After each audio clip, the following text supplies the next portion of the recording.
Hi everyone, good afternoon. My name is Zach. I've been, in fact, I think Chris's name might be on the docket for today, but Chris delegated to me, which I think is absolutely reasonable. And I'm looking forward to talking to you about a tool that I've been using this semester. In fact, I've been using it for 4 to 5 semesters called Piazza. But I have used in quotes there because I told my students at the beginning of class, I teach the introductory CS class, that this is the forum which we use to have discussions, answer questions, administrative troubles, those kinds of things. And essentially, for the first 4 of those 5 semesters, nobody ever used it. So I am definitely a poster child for poor use of this system, for unsuccessful use of this system. But in this semester, we've used it in our second CS course, and it's worked very well. And so I have just 4 slides in the demo, and I'm just going to tell you what we did, and if it's useful, I'm excited. So what is Piazza? So if you go to the Piazza main website, this is what you get, and I have lots of stories to tell about this page. First of all, I never see this page. I had not seen this page until this morning when I made this slide. And I'll show you the page I always work with. There's just one page I always work with.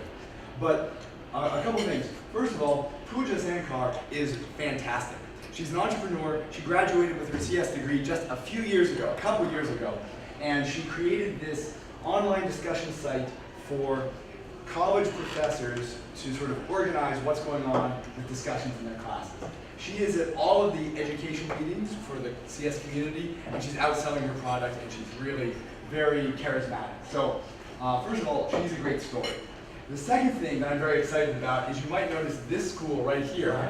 And they chose 10 schools, some sort of, who knows why they chose things like UIUC and other sort of feather bedding going on here. But they chose us out of all the schools that use the system, and there have got to be hundreds using the system. They chose us. So I'm sort of delighted about that, particularly because we are so unsuccessful in using it. So they clearly like us. Was that you, Mike? No, did you get us on I there? can tell you something different reason. So I was totally thrilled that we're on there. Okay, so I never go to this page because when you're in the midst of the course, 99.9% of your interactions are here. It's really easy to get set up. I have no idea how to do it. All I do is follow the prompts each term, and I don't remember any of it. It doesn't make any difference. And so all you do is you set up this site. You enroll all your students, or if you prefer, you let your students enroll. But it's easy just to paste the list of emails in. They're all enrolled. And then you just say, all questions about the course should go to the site. That includes questions about administrative issues. Is it really due Monday or Tuesday? Questions about homework assignments. Did you really mean A when you said B? And stuff like this. All those questions go to this site. And then, however you want, for each question that gets posted, here they are on the left. Do you want to get an email? Do you want to get an email every 2 hours? Do you want an email once a day? However you want to archive it, it'll do it for you. And so I get an email every couple of hours, and then a new question comes in. So for example, here's a reasonable question. This one, this Stampede compiler alert. The student is just saying, something's not working, right? Now ideally, what makes this system... this one. Yeah. The alert right there is an alert of some sort. But it's not working. Ideally, the system would have students answering. And we encourage all of our graders are on here, and all of the other students in the class are on here. And in fact, this is just another student in the class who had the same problem and said, here's how I fixed it. And so that's, of course, the super ideal because then it's all bypassed you. And then you can chime in and say good answer, or you can correct or nudge as you see fit. Now, just to give some context about all these questions, I want to show you a few more details of how these questions get handled. I figured what a great opportunity to show off how amazing our students are. So, let me go over to Piazza and show this off. The assignment about which all these questions are is this assignment right here. It's a little snake game. I'm going to play this for you here. There we go. And all you do is you move around, and you're the snake, and if you eat spam, then you get longer. By the way, the green stuff is spam. So this is a game. I really like this one because it had cute animals. This one we just graded last night, and it was absolutely wonderful. But the Graders Award for Best Snake Game was this one right here. Oops, let's see here. Let's reload this. Okay. This was called 50 Shades of Spam. And there it goes. When it eats a spam, Chapter 1. I scowl with frustration at myself. it's reading from 50 Shades of Grey. And for every 20 spams, every 20 pieces of food it eats, it reads another excerpt from Shades of Grey. And the really nice feature is the Shades of Grey background, but you can change. You just won't behave. Yeah, Catherine, have not. That's right. This is absolutely wonderful. Watch this. You can make it harder, or even harder. I should be studying for my final exams, which are next week. All right, so enough of that. That's what all the questions are about. And this assignment generated more questions than anything else. And so over here on the left, you can see all the questions that students asked. And when a student asks a question, you'll end up somewhere like here. You'll say, oh, I'm getting this crazy error, what's going on? And then we say, oh, this is what happens here, and then they're happy. And if you look up here at the top, what's nice about this, you can see in the corner here, so 37 other people looked at this and got the answer, right? So we didn't have to email to the entire class of 80, which we have in this class. What else was I going to show off here? Oh, what if they want to post code? So the code in our class is the answer. And so this person was posting a little bit of their answer.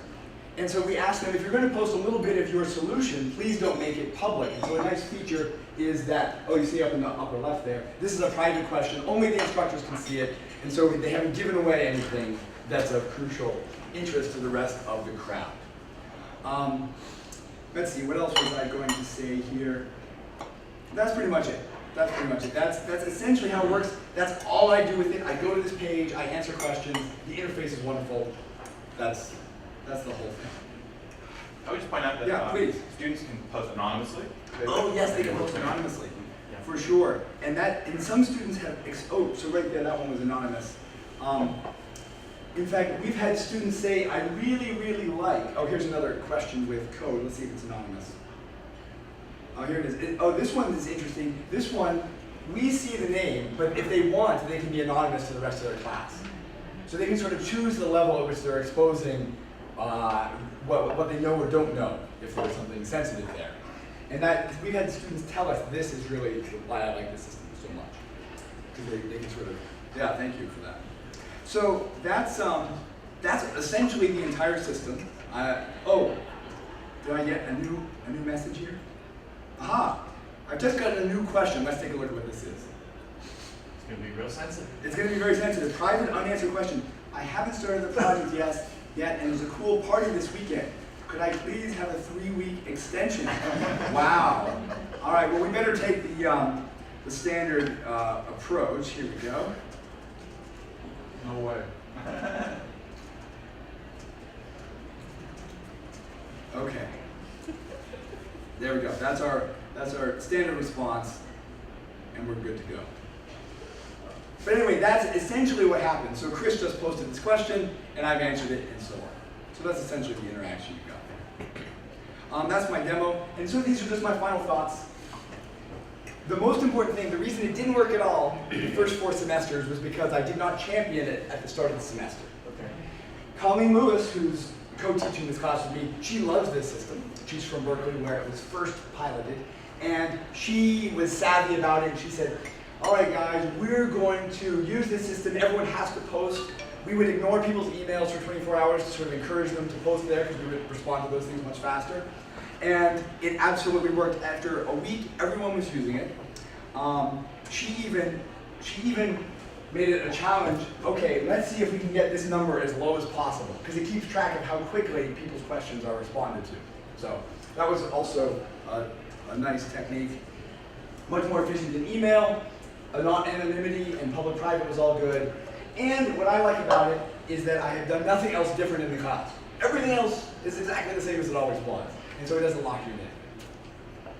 So the other things, Peter. So you answered the question about championing it. Last year I used just the Sakai chat room, and I seem to get more traffic there than I have this year using Kata. But maybe I wasn't doing this championing at the beginning. One feature that it has that Sakai doesn't is that you can post LaTeX directly, which is very nice for TheoMic. I see. Cool. Okay. Yep. But are you giving them both choices? If, I feel No, like. Oh, no. okay. I said this year we're going to. I asked them at the beginning of the semester, do you want to use the Sakai business or do you want to do Piazza? And some who had some experience with Piazza said, well, let's use that. But then they used it. Yeah. What do you post? Do you post weekly and ask them anything, trying to get them to use the system? No. So I've done the same mistake. Okay, Yeah. I haven't posted myself. Yeah. Right, and Well, actually, I have occasionally, but it's not a regular. not a regular thing. So I probably need to do that at the beginning of the semester. So are you getting questions by email instead, or is it just no questions? No, in fact, I sometimes get questions over Google Chat, just, from the internal, which, at the beginning of the semester, I said, okay, I'm not going to answer this question on Google Chat. I'm going to now post it to Piazza. It didn't really happen. But maybe next time. Zach, so what do the students actually email to? Is there like an email address that Piazza gives you? They post it directly to this site. Oh, they They, log log in? in. Yeah. they use the same page, and Uh-huh. they would create a message. Which button do I hit? Oh, right here. Do I do this? New Oh, new post. Here we go. So we can post right here. Note titles. You say question and help, and then you hit tags. They love the tags. I never use the tags. I ignore the tags. They love the tags, and you can attach things, and then you just post. Where do the That's- tags come How about from? an emoji? They make the tags. They make them. They The students The do. students made all those tags. Oh, Or cool. just things starting with hashes? Uh-huh. And what are the I and the S? Oh, so this is really nice. This tells you who has responded. If there's nothing there, that means, in fact, there's a little gray square if there's nothing there, and then that means you have to attend to it. I This see. means an instructor responded, this means a student responded. So Ah. a student, instructor, and so on. And can you do anything like, if there's a student response, can you, as the instructor, kind of label it as a good response, or Absolutely. how do you do that? Yeah, that's a great question. So if there's a student response, let's see here. So here's a student response. I could have hit this good answer button, Uh-huh. and then you see a little check mark appear right there. I see. And then I click this as resolved, and then I think that's it. Uh-huh. Now it's happy. That's very cool. It's a nice interface because you don't have to remember anything. And it threads them together. So over here you see just kind of the question. When you click on it, it's got all of the communication about that question all together on the right. Sorted by date. Nice. Sort of by date. And of course, eventually, sometimes you're just going to have to resort to email or in person, and that's of course fine. Uh-huh. If you wanted to grade some of the contributions, or if there's one grade include. I don't think this supports grading in any formal way, and we don't use it as such. We do no grading with this system. Yeah, I guess when I first read about it, I thought it was more like the forum tool. So you set up kind of discussion forums, but I see that and I think that is where you would want grading. Sakai does that in the forums tool. You can actually grade using the forums tool. It's quite nice because you can click on a student and it shows you all of the posts that student has made to the forums tool. So you can do grading like that, but I see that this is different. This is essentially just Q&A. Yeah, Q&A. That's cool. Anonymous makes it hard to Yeah, exactly. An anonymous would get an A. Well, read. Make them post it. there's a setting so you can make sure that when it's anonymous, it's not anonymous to the instructor. So you can make sure I didn't know that. I needed to find that. there's somewhere in the site, Yeah, okay. Well, it's interesting that the students have said that they like the anonymity They part have. of They it. have explicitly said that. Because that kind of ties into the feedback we've gotten from the clickers, Yeah. that they really like it because it lets them sort of answer questions without showing that maybe they don't know. I have no idea what's going on. Yeah, yeah. So they're anonymous to the rest of the class. They may not be anonymous Yeah. to the professor, but it's really their classmates that they're worried about. So let me follow up with a question about the clickers. If we wanted to use the clickers in a course that has a lot of off-campus students, is there a mechanism for doing that? I'm not willing to require that all the off-campus students, I suppose there are 100. Right. So what we've been doing, really for the ones that we lend out, the students don't get them. They don't keep them. Oh, so you still do the lending? I thought every student was buying one now. Well, for now, the freshmen and sophomores have them, Right, but that's the what I'm juniors talking and about. seniors still do not. So professors who are teaching upper class courses, they are still borrowing the clickers, and so I mean, I know this is logistically difficult, but they put them out at the beginning of the class. The we've students done it. take We've them, and absolutely done it. yeah, it's not great, but But within 2 years, every month student will have yeah, within 2 more years, everyone will have them.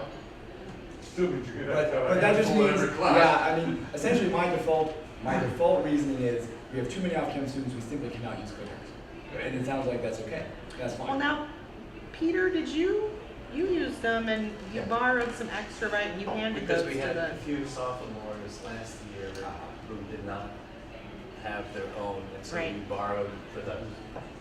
Yeah, But and we all- did- 2 years when all the upperclassmen don't need to. Can they sell them back? Yeah. Well, then the college may still have. I see. I mean, if the college is not lending them to upper class courses, they may have more to. Yeah. Yeah. But aren't How- they different? Aren't how the many freshman clickers different? yeah, than the they're ones who lend different. out? They're Yeah, different. Yeah. But But that only matters if you want to use the extra features, Oh, I which see. most are They're- not. They're compatible, I see. Yeah, they're compatible. So how many students are we talking about? 100 off 100 campus? off-campus students. Oh, okay, yeah. That won't work. It's also worth pointing out that at orientation every year, I do a kind of informal survey of what people have brought, and we saw an enormous jump between last year and this year in percent of people who brought smartphones. So 2 years from now, smartphones may well be the way. That's the way to go, is just to create your own website and submit. Yeah, there's a lot I of like it. discussion around smartphones as substitute for clickers. I like it. That's a very good idea. Plus, then that gives you full control over what they're doing. That's right. Although I'm not that enthusiastic about students having a cell phone during class. I feel like they'll be multitasking. Yeah. Oh, they're already doing it. I really like that. Nice idea. Excuse me, so you really use this for students' questions and answers, not for posting the real assignments, right? We've only posted 2 things all semester when we forgot something. When we posted something. But I like the idea that Mike said, if you really wanted to encourage them to start using it, all you have to do is get them to start using it. Then post something really crucial there, right? Every day for the first 7 days. Are you gonna Now say we get the something? demo. Yeah, I was going to say something. He's coming out of retirement. Let's see if I can. So I noticed that you have, most of those have an I next to them. And I'm Yeah, wondering- 95% we've answered. And so this is different at Cal Berkeley. Yeah, 95% are answered by students, and it doesn't happen here. I'm confident I've done something wrong. I don't know what it is. Do you know how to log out? Well, I never log out all semester. Maybe, oh, up there, Zach Dante. If you click that, does that log you out? Click the little thing on the side. It was a shade of gray. Do you want to be you? Yeah. Oh, yeah, it's not there. Open a different browser. Yeah. There is a way to do this. There's more than one browser. Actually, I think it's a little bit further right. You have the slide. It was further right. Yeah, I think it's next to your name on the other side. I never log out either, and I'm always. so I guess just to follow up, I was wondering because if you've answered 95%, I know my students would love it if every 2 hours I would answer a question. But I don't want to commit to doing that all the Right. time. And so it is more, they do help each other in the forums already on Sakai and so forth, but if this could be a better way to do that, and I was wondering, apparently you don't have the experience I'm looking for, but I was curious as to, how satisfied they are when it turns into a forum where they can talk to each other. That's a really nice question, and I think there's very different expectations. Right. This is replacing dozens and dozens of emails. Right. You see, for you already have a system you like, and you're asking No, if I it's don't better. really, no. But this is so much better because Yeah. all of those things would be 24 emails times however many things are on the side. Well, yeah, So I it's all appreciate what that you're part. already using. The other Yeah. advantage of this is at the end of the semester, you can go back through this pretty easily and follow the threads and decide what you should have done somewhere with some homework assignment or responses or things that they're consistently missing. That's a good If you point. really use it, and you gotta really use it. I've done this, I've been using it for the same period of time that Zach has, and I don't get anybody use it. I use it a little bit, and it just doesn't happen. And I realized this year that the only way I would force it is, one, I would basically somehow disable the mail list. We for did the that. We have no department. mail list. Oh, for the department. That we get for the class, that class mail list. I Oh, would I see. disable that in a way until they can't use it, or tell them I'm just gonna ignore it and force them into this, and then send stuff out for 2 weeks, just push it out. Okay, so what I did to encourage use was I put some actually useful information there to start out. And the first homework assignment required everyone to basically create an account and post on Sakai, and I don't know why this isn't scrolling. I like it. Anyway, this is the top. Did they all edit the same answer here? What? Did they all edit the same They all answer? edited the same answer. Oh, I like it. Which so I knew at this point I didn't actually check that everyone had done it, but there were a fairly long list of 100 or so names, so I assumed. But that made sure that everyone by the first week actually had logged in at least once. And I think that helped. And of course, whenever they sent me email, I would tell them this would be better on Piazza. And if you repeat that often enough, eventually, it seemed like they got. The other thing I did, in addition to announcements, and let's see, where can I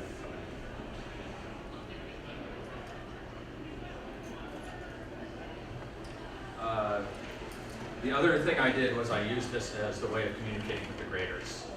So basically, Piazza divides everyone into students or instructors, and so I and all the graders and tutors were instructors. And since we can also post things that are private to the instructors, that's a way to communicate among each other. So I could give the tutors the sample solutions. Does or it the- do this syntax highlighting? I mean, that's amazing. Yes. Piazza does that? The code highlighting. Yeah, I mean, that's crazy. That's great. Let's see, how did I do this? Oh yeah, see, it's not in there. And then it figured out how to do it. I think it's, if you put things in these HTML pre-formatted tags, Then it looks at it. it looks at it. And Cool. apparently it's doing something. That's kind of cool. That's very cool. Things keep up their development. This is under active development, so things sort of appear in the middle of the semester that weren't there before. Let's see. Anyway, so I did use this for communications with the graders, both for sample solutions and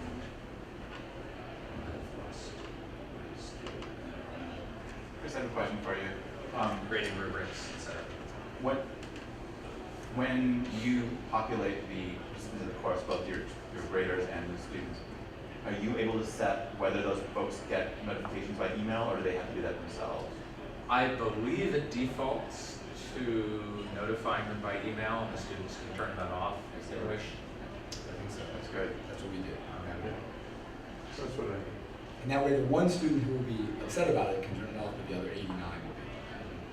And they get a little they get an email message every time there's a post. Or you can digest. You can digest it, You right? can digest it. Chris, on the features appearing, has anything ever appeared that you found unhelpful? It wasn't even Well, I guess you get what you pay for. But I haven't seen anything. It's more like new buttons and new things rather than. It's always forward. Right. I mean, typically you tend to be watching what's useful and have feedback circles. Right. So one of the things that would have been useful. Let's see. So as I said, for assignment 1, I had, or assignment 0 really, I had them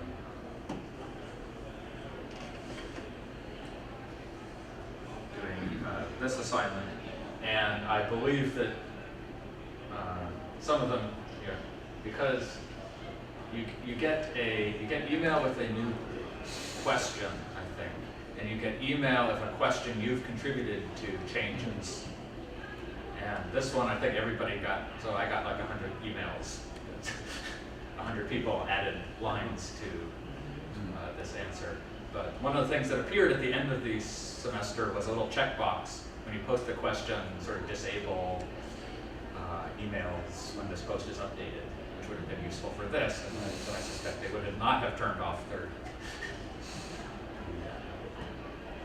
email updates. Another quick question. It seems, I mean, it seems like a pretty slick program and better than other tools like this that I've seen. I'm struck that both being in computer science, you do end up with probably a large number of those questions like the compiler failed and, you know, or like where's the syntax error and so forth. So that kind of thing, and particularly that would be a thing that other students can help sort out in a nice way.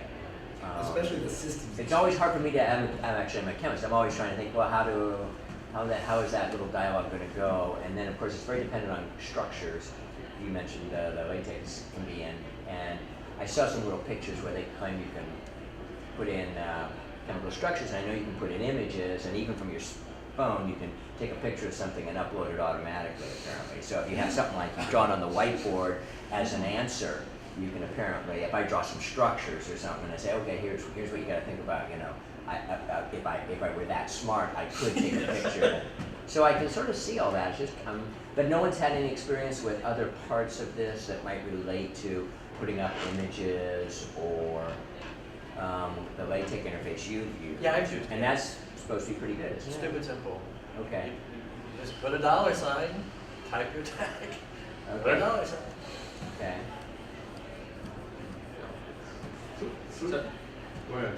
So I will admit I'm not using it this semester, Uh-huh. and you know, part of it is, you know, I have, this is for teaching a different class, you know, I have sort of long-standing mechanisms for this. You know, like there's an email alias that I ask students to send to CS81 help, and it goes to me and all the graders, and one of us can answer it. And if I think it's a question that other people would benefit to, I tend to send my answer back to the course mailing list with some markers so they can filter it if they really want to. So I do a lot of that by email. But I know Colleen really likes that this stuff is sort of separate from email. And she can take care of it without worrying about other things that she has to do or have questions get lost. Excuse me. Yeah. For the website, all the class sites that they don't use them anymore, do you enable access to students or do you leave them there for students to questions all the time?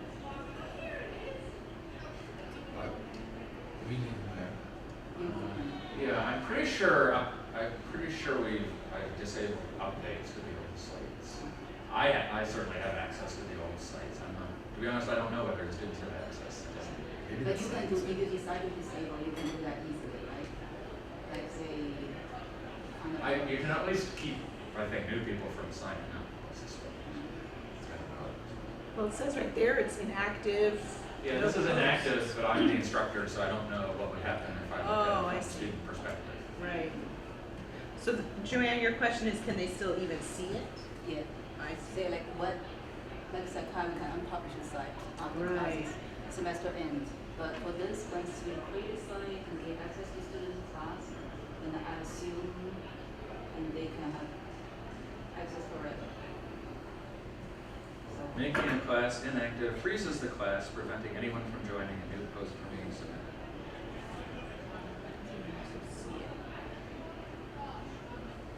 I don't know a way to make it completely disappear. Presumably you could remove the students from the access list though. Yeah. but the account is created based on their email, right? Yes, based on your email. Right. So you can also. Can you export it out? Like say, if students after the end of the semester, they like a record of this or so, and save it somewhere? Not that I know of. Yes. You can down at the bottom there was something about visibility links, so maybe if nothing else at the end of the day or the term, you could just make it invisible that way, so. There may be some way to do it. And, you know, it is under active development, and they do tend to take requests. So, that's something we felt strongly about. So my son is like at the Harvard Law School faculty, are using it now in the CS department? Oh, Yeah. well, technically, who used it, RNCS? Maybe, that may be true, yeah. Maybe. Not more than. I mean, I only heard about it because of Carrie's message that she sent out at the beginning of this semester. Well, it was about women's. It's on. Go back to your start screen, go back to his first, his, I don't know, I was not that, his first slide, where Harvey Mudd's on the bottom, wherever that is. Oh. I'll tell you why that's there. Did you do that? I just assumed, All right, so that one. yeah. Okay, Harvey Mudd's at the bottom now, and we're one of the big users of this, not for anything we did, because the CS people didn't do anything. But Maria, the president, is very big in women and trying to get women in technology going forward. And she started a program of mentoring, where she enlisted a number of mentors around the country. And then they opened this up to students at those schools, women students, to essentially post. They could post anonymously. The students, other students could reply and the mentors could reply. So Maria was one of the mentors. The deal was each mentor had to be willing to watch all messages for one day, and they could do anything else, but they had to say, Wednesday's my day, I'll look at every message that goes in there and respond to it. So Maria worked with Pooja to get this all set up, and they chose, I don't know, let's say a dozen women around the world that are big high-end mentors, and then they enrolled women in graduate schools all over the country, and actually all over the world. I think there was some in India, to essentially use this system and just ask whatever questions they wanted to ask about their academic career and about what they're doing. Okay, and that happened 2 weeks or 3 weeks in the fall, maybe early on, like in September, October. And Maria talked about that we had a gathering of the college called Saddle Rock, and she talked about it there. And it was this system that was used. And so the advantage is you can trace everything, because you can trace all the replies. You can figure out who was answering, what mentors had to say. Mentors could disagree with each other, but you had this thread and people could look at the thread. And they thought it was really great, and they're going to do it again.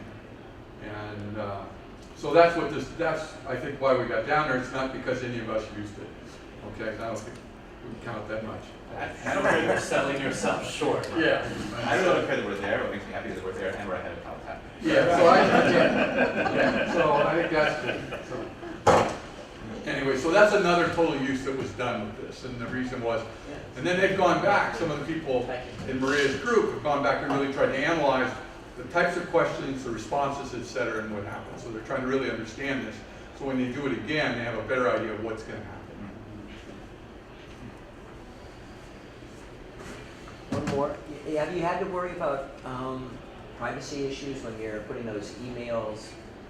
I mean, I assume nobody else can see anybody else's email, but at some level you're revealing a student's email to this site, to Piazza. I'm just wondering whether, FERPA stuff. So I talked with Pooja about these questions, and in our case, email address is directory information, so that isn't a FERPA concern, but they are FERPA compliant, and we don't have a contract with them, essentially, but they're aware of FERPA, and they're also very big on learning management system standards. So I just noticed this LMS linked to Piazza. They're doing that through something called Learning Information Systems Standard.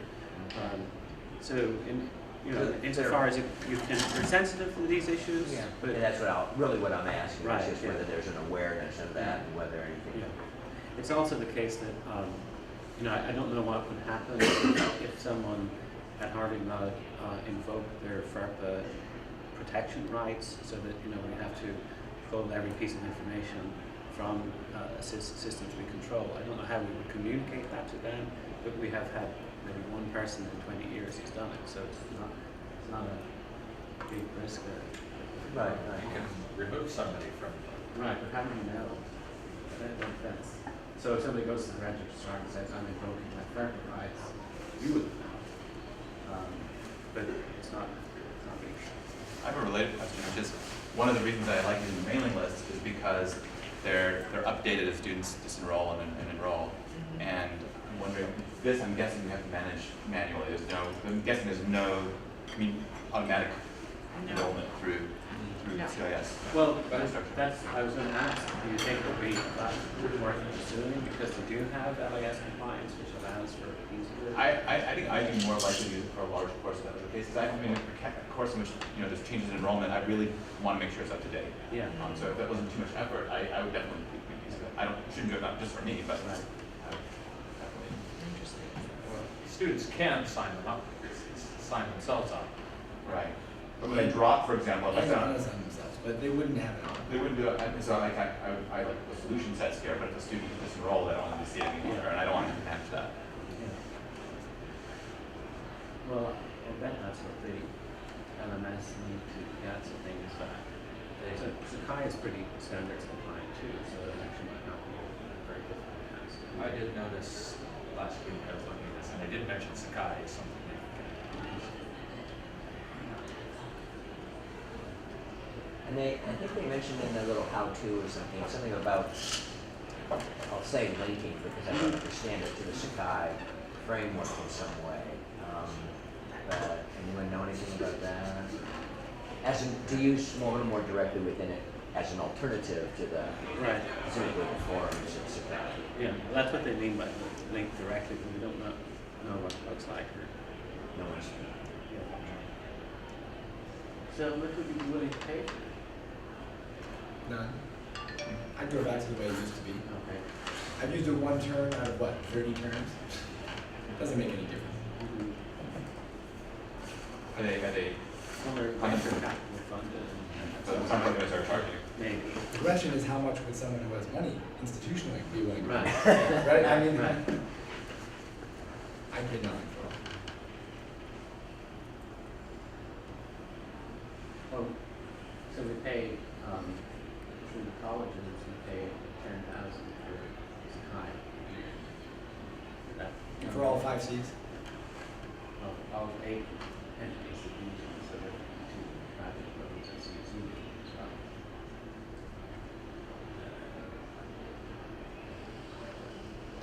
Just showing that back. It depends on how much. Yeah, I guess how how much people are use. using it, right? That makes And they've made no sound at all about it, when having to charge. Okay, well, thank you very much. Yeah, thanks for the Thanks for coming, everybody. information.